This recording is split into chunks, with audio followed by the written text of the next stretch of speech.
Hey YouTube, today I'm going to be going over Potter's VSR flow switch. I'm just going to be talking about installs, basically everything else about them.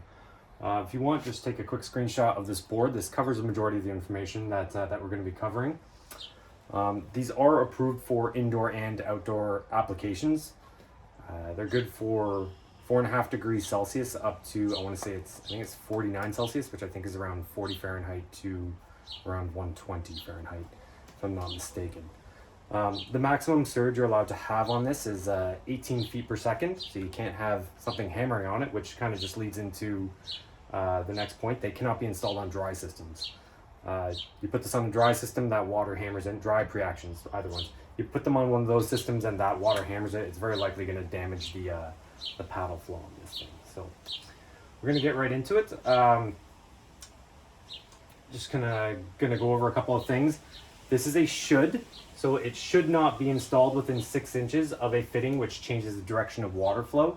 So either on the splash side, discharge side, you don't want to have a fitting within 6 inches, but that is a should. It's not a must, so just keep that in mind. You know, sometimes we have to do what we have to do. We're just limited for space. So if you can, try to stick to that. And it should not be installed within 24 inches of a valve or drain. So when it says valve, it basically means within like an alarm valve. If you're gonna have the top of an alarm valve, at this elevation, make sure this is at least 24 inches away center if possible. And then typically we actually install a test valve downstream of this so that you can actually test the flow switch. So if you are going to install them, please try, if you can, to install a test valve. It really does make our lives easier in the field. So make sure if you're going to install a test valve, if you can, 24 inches downstream of this flow switch, if possible, right? The last thing that I do want to mention, these flow switches do come as part of a manifold. The ones that come part of the manifold, it's good. People have gotten into arguments about them, like, oh, well, the manifold has the shut-off valve right below it, and they've got the built-in test and drain valve. Well, those manifolds have been listed for that type of flow switch. It's also it's a different model too, actually, but yeah, they are listed for that manifold. So these rules kind of go out the window once you have a completely listed manifold for these types of flow switches. So we're just going to get right into it. This is a 2.5 inch VSR flow switch made by Potter. I've got a test piece of 2.5 pipe. It just kind of teethed from the shop there. You're going to drill for 2-inch pipe, 2 to 2.5 inch VSR flow switches, or 2.5 inch pipe. You can drill 1 1/4 inch hole plus minus a 1/16 of an inch. So you can either drill 1 3/16 hole or 1 5/16 hole, but it does say straight up 1 1/4 inch. So I just drilled that out. Got 1 1/4 inch hole saw right here. There's a slug. Do not lose your slug in the piping system. If you are drilling into live pipe, you're not, not live. If you're drilling into an existing system, and if you are drilling to an existing system, obviously make sure that your system is isolated and drained properly. So you're gonna drill that out. Make sure you're drilling straight on. Don't be drilling on angles going in. I would assume at this point most of you are pretty well used to drilling snaps and MAC T's and that kind of thing.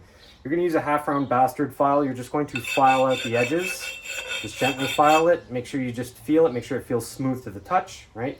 Wipe off any residual grease, anything like that.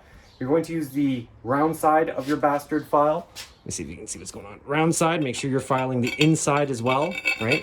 This is a bit of a bigger one, so a little bit of a bigger file, so it's a little bit more awkward for me, but I did get that done.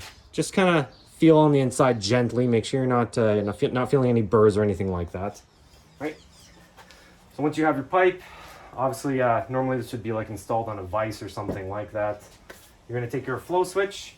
You are going to roll the vane, okay? So you're not going to bend it or or crease it. If you do that, you're going to damage it. Now also keep in mind, I'm actually going to get it close up. There is a flow direction right here. So we know that flow goes upwards this way. So when there's a flow condition, that paddle is going to push up.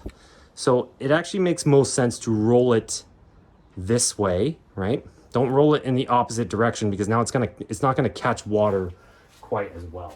So we're gonna get right into this. Let me see if I can do this. It's gonna be kind of awkward to kind of show the camera, but I'm just gonna roll it. I'm going to insert it In the package, I've got my U-bolt. I've got some nuts and washers. Pop that open. Actually, I should do this gently. I'm gonna give this back.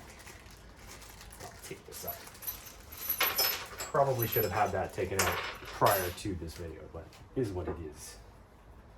So let me see if I'm getting this in here.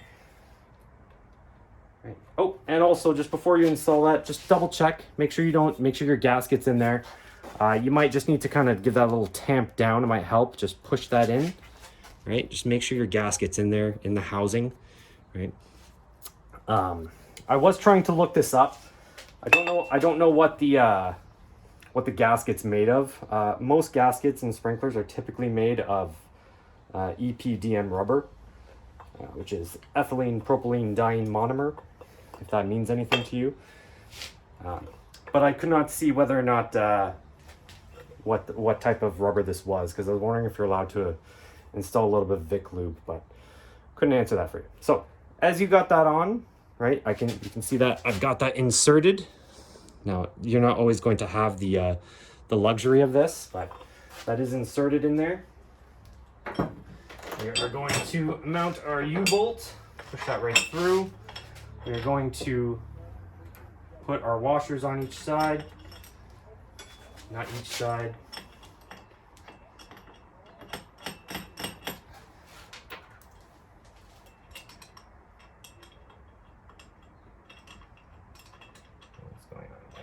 Aren't you catching?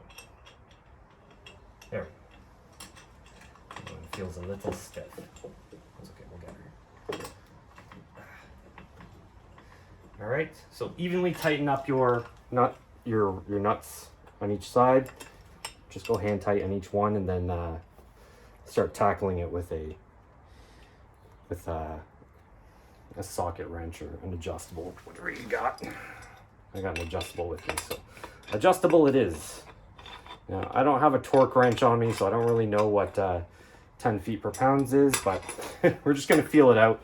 As we're installing it, we're just going to constantly want to be just checking around the exterior, right? If you need to, just kind of give it a little bit of wiggle, but just make sure that you're not going to crush the housing. So you should just kind of be wiggling it as you go, but make sure you're feeling it actually engage. If you start to feel some resistance, then you might actually the inner ear of the housing might actually be pushing up on the pipe, so you do not want that. If you're feeling resistance and it doesn't look right, take it off, try again. Right, just tie it up. Right.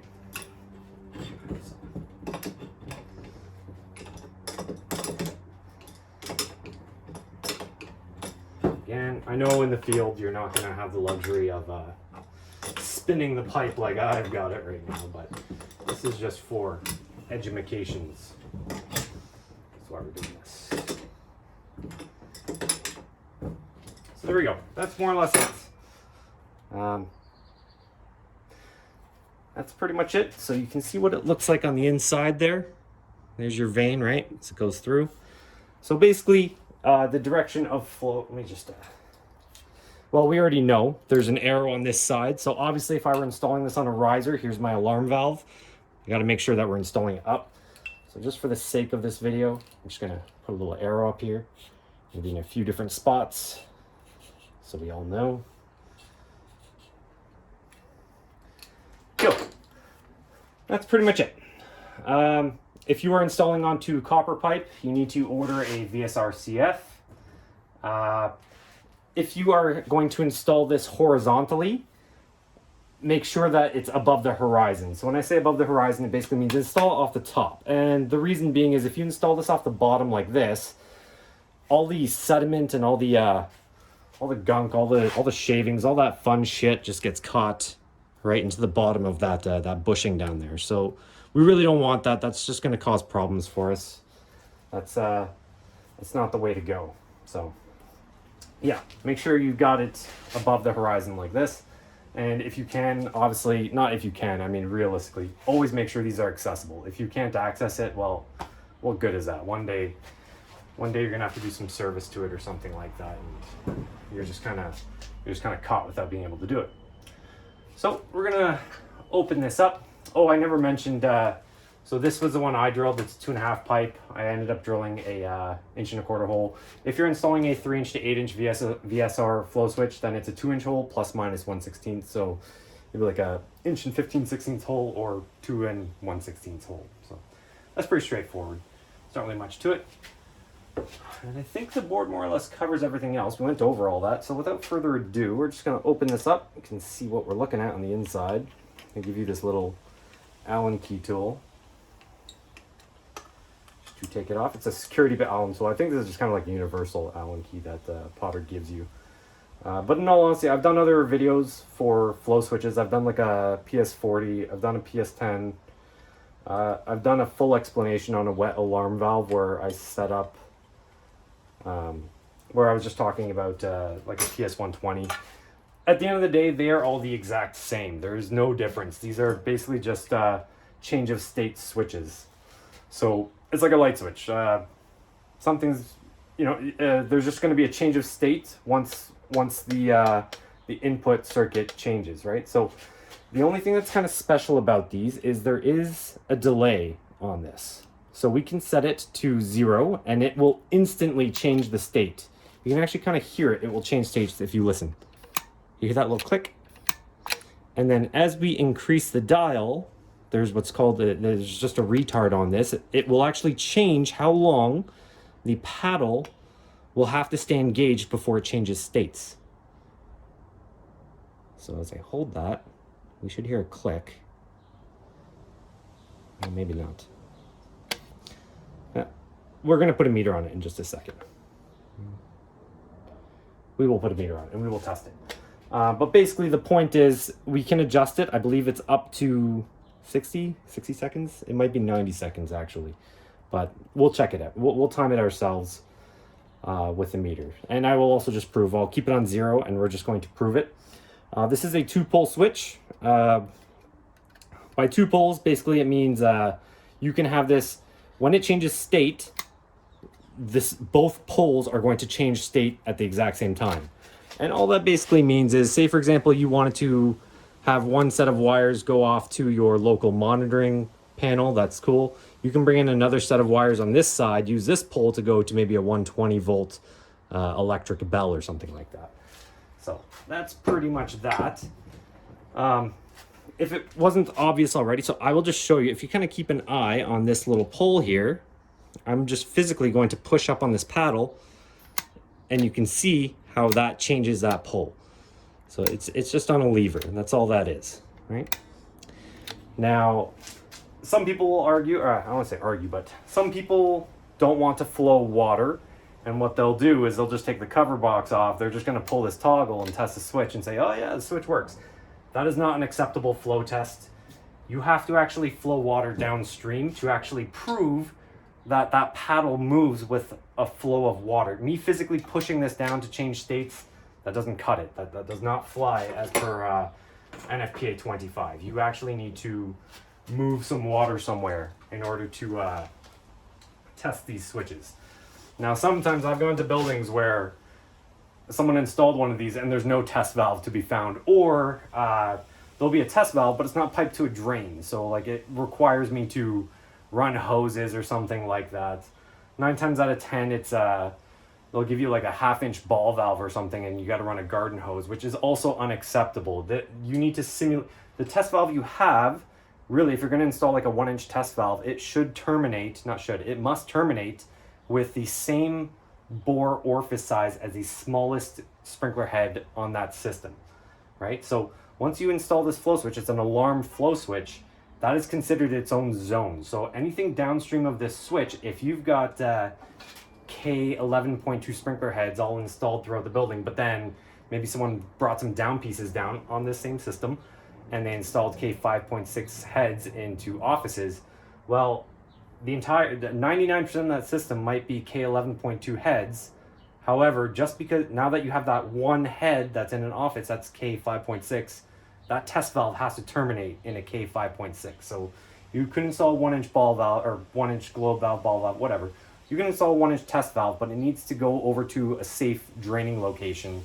And you just reduce down from 1 inch down to put a 1/2 bushing in there or whatever with the correct size orifice. So you basically take one of those take a head on that system, the smallest nominal K factor, break it off and make sure it discharges into that floor drain or outside or whatever the case may be. So that is one thing that definitely gets overlooked. So if you're running a garden hose, you've already changed the flow characteristics, so that does not actually count.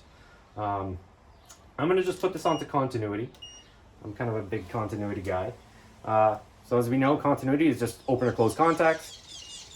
We know that's a closed contact now, it's beeping. I don't know which one, oh, right here. So COM and NC, it already tells you. So there's COM and NC, normally closed. We're going to go to COM and normally open.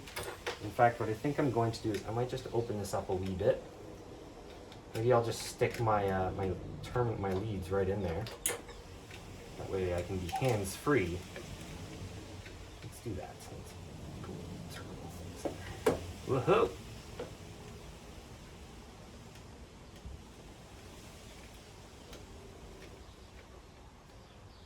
There we go. That's more or less on there. Cool.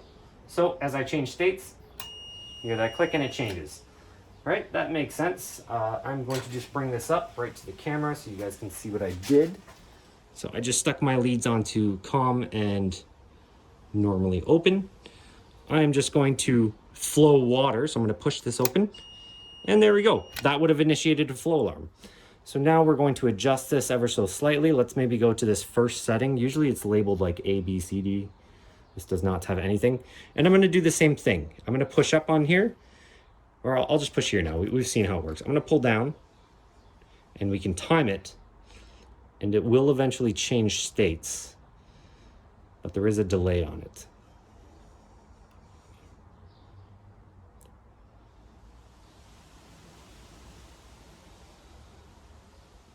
Oh, there we go. So I didn't actually count. I don't know what that was, maybe 15 seconds or something. But as we increase this dial, that timing will change. So for the sake of the video, I don't know if I'm really going to do this. I mean, I'll bet you this is about a 90-second delay. So really, actually, here's another good point that I should mention. Let's go back to this setting right here. Maybe I can get it kind of halfway in the between. Let's count this. Just count this out. 5.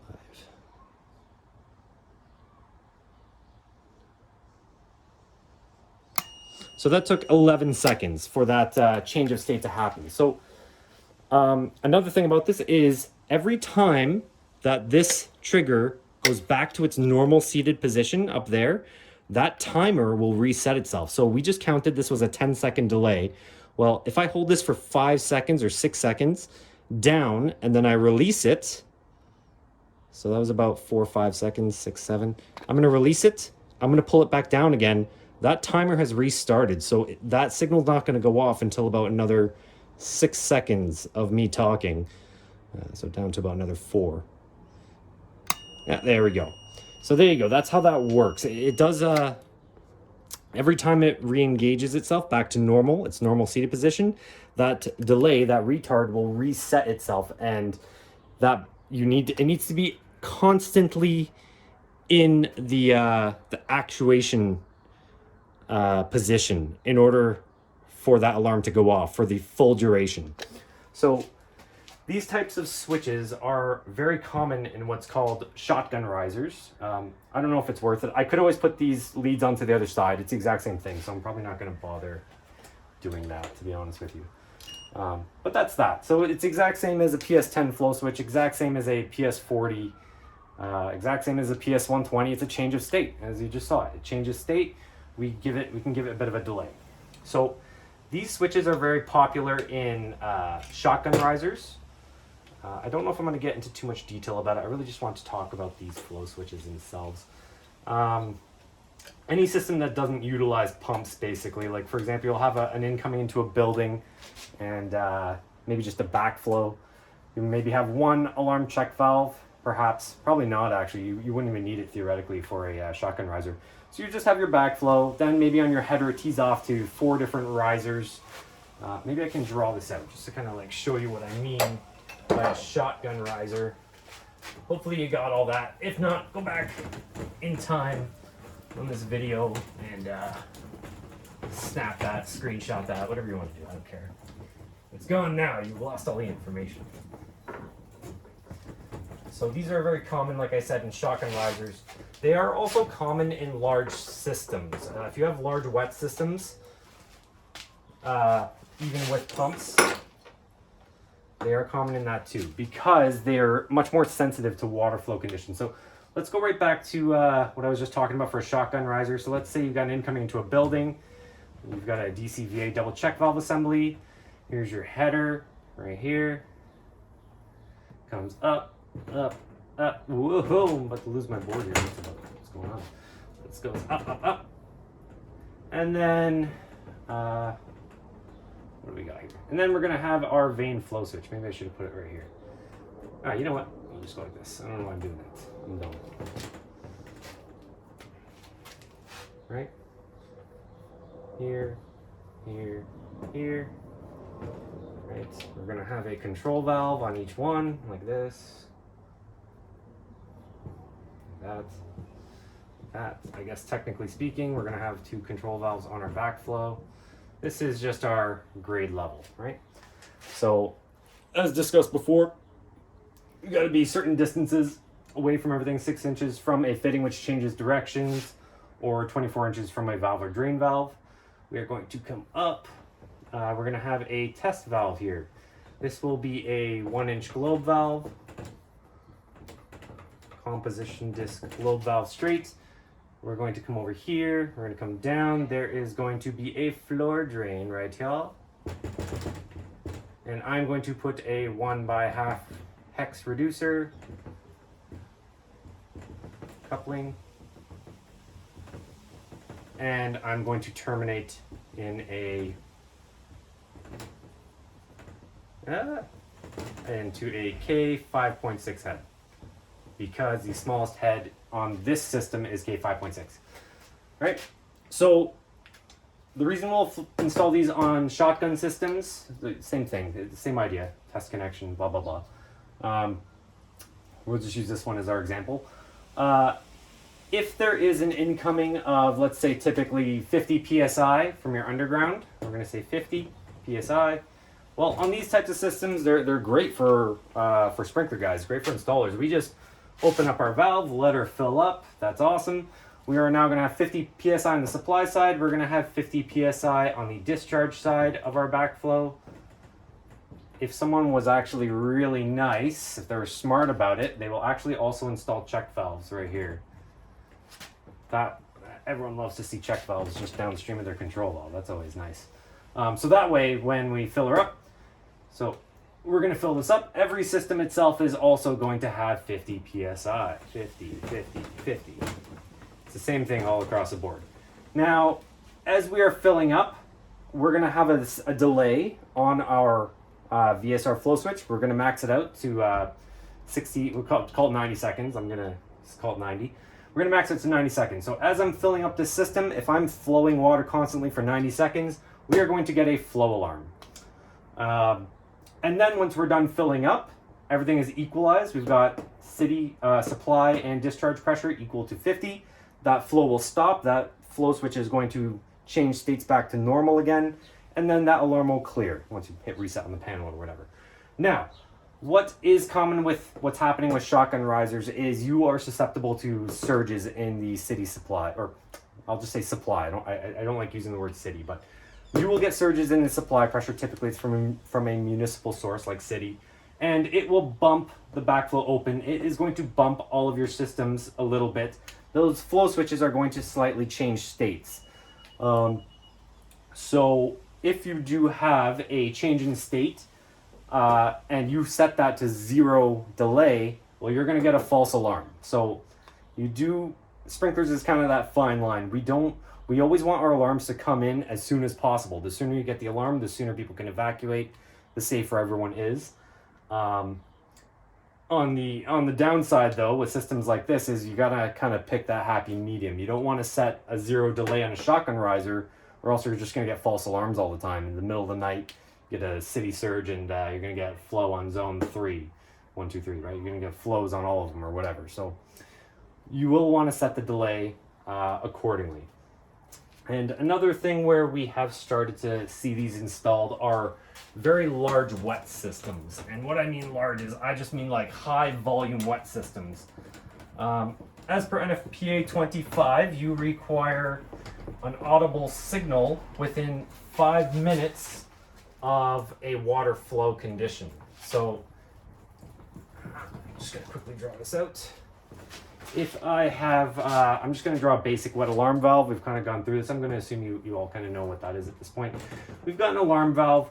We typically do have a PS10 right here, right there.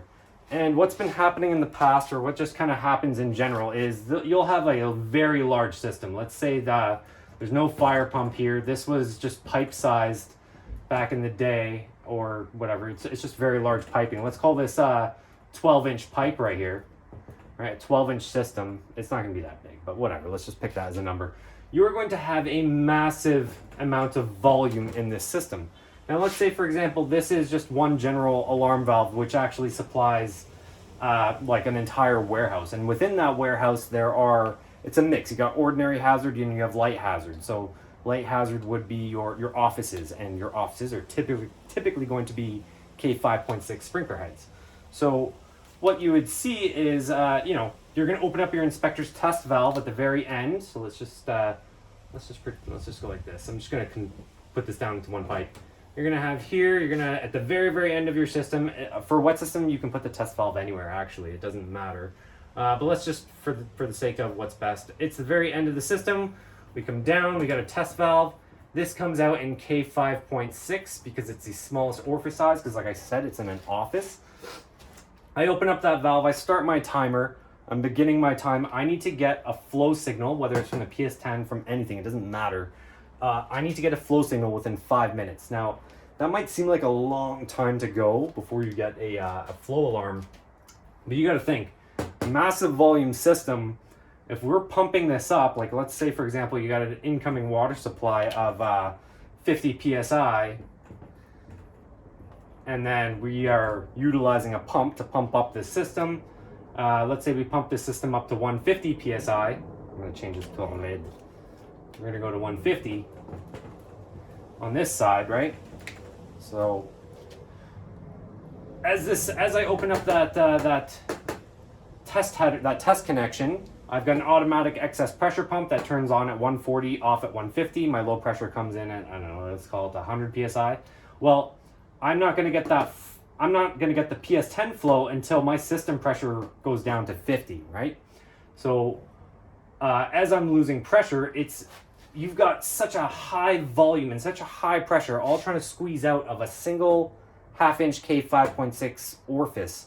It will take longer than 5 minutes before that clapper finally lifts up and this system to drop down and equalize, the system pressure to equalize with supply before the clapper opens and hits your PS10.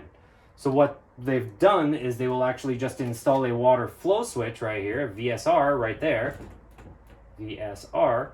They're going to open up that K5.6, and theoretically, because they're much more sensitive to that water flow condition, it's going to sense that water is moving this way. Another thing that they will do is just on that wet system, if they still can't get it, is they will just start when I say they, I mean like engineers, designers, whatever, what have you. If they can't get those times and they need it for occupancy, they will just start compartmentalizing VSRs. So they will actually just say, we've got a warehouse. Okay, you know what? Maybe let's split up our main. Let's tee this off. We're gonna have something like this. We're gonna have east side over here, and we're gonna have west side over here. And then we are going to install 2 VSR flow switches. We're just gonna zone it accordingly. So there's one VSR, there's our second VSR, and now they can split it up. So you're still gonna have that mass volume. They might install control, check, right? Now, with those check valves in place, we're pumping this up to 150 still, right? This is all 150 on this side. So we're gonna have 150 everywhere, 150 over here, 150 over there. But now, that same massive volume system, which is now split into 2, right? They're also separated now by a check valve. We've split that volume in half. We are now as a head goes off on one system, this side, because of this check valve, will still maintain its 150 psi. But if I'm doing a test on this system and we're dropping it down, that pump is still going to turn on. There's my flow valve test K5.6.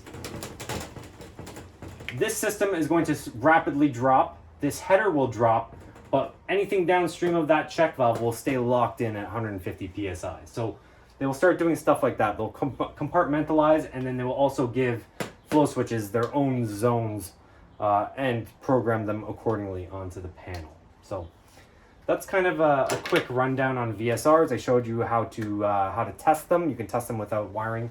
One thing I've failed to mention on all the videos, actually, when it comes to wiring, every time I test these, I always have the wires off. It's just a bare bones switch. Now, if you're going to a building and you want to test a switch and it's already is wired up, you actually probably, if you're going to be doing continuity or ohms, whatever it is you want to do, take the wires right off of the switch. Sometimes I'll also put the end of line right across your two contacts here. Take them right off. Don't lose your resistor. Don't break your resistor, but take them off. Because the problem is, if you're testing with a meter and you leave the wires on there, you're actually going to be, not always, but you could very well be reading the continuity of your panel, your 24 volt panel coming over. So if you want to test your switch, just true, without anything on there, take your wires right off and put your meter on there, and that's how you test it. All right, so if you have any questions, feel free to shoot me a comment, and I'll do my best to answer, but I think I did a pretty decent job just kind of giving you the quick run through. So, all right, see you in the next one.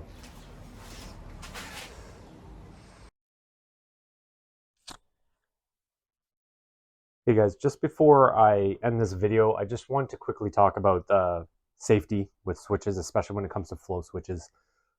Before you start disconnecting any wires, please check with a meter.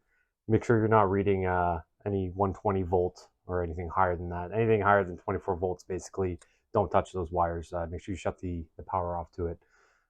Especially with flow switches, you're much more likely to start seeing 120 volt or anything higher like that, because they'll power local electric bells. So just so to kind of show you what you'll expect to see in the field, whenever you see sort of one wire come in, an end of line resistor, and a wire coming out, that's typically a 24 volt. Don't always hold me to that, but that's very likely going to be fire alarm, low voltage. If you're just seeing two random wires come in like this, it's very possible you might be dealing with higher voltage stuff. So if you're ever unsure, just please check with a meter. Make sure you're not just starting to touch wires blindly and doing crazy stuff like that.